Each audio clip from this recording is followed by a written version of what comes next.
N'attristez pas le Saint-Esprit de Dieu, écrit Paul aux Éphésiens. Cela nous vient-il à l'esprit? Attrister Dieu. Lorsque nos comportements, tels ceux que l'apôtre dénonce, ne gardent pas la communion. L'Esprit Saint est esprit de communion et, écrit Paul, cherchez à imiter Dieu. Dieu est illimitable. Vivez dans l'amour, comme le Christ nous a aimés. Cela paraît simple. Mais la mesure de notre vie, c'est bien le Christ, se livrant pour nous et s'offrant à Dieu.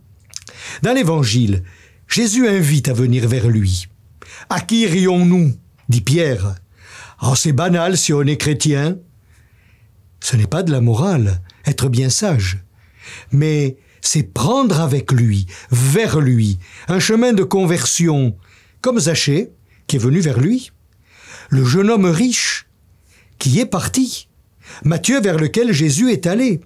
Ainsi, aller vers Jésus, c'est vivre une communion avec lui, une rencontre, mais qui nous met dans la vie même du Père, dont il est le visage.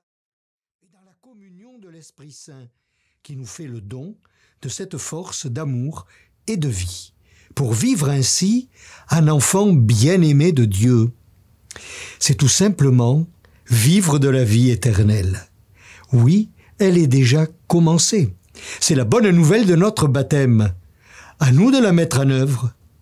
Jésus est le pain de nos routes par sa parole et son corps donné. Notre vie a donc dimension d'éternité. C'est cela, ne pas mourir. Vivre avec le Christ, croire, c'est avoir la vie éternelle. Bon dimanche.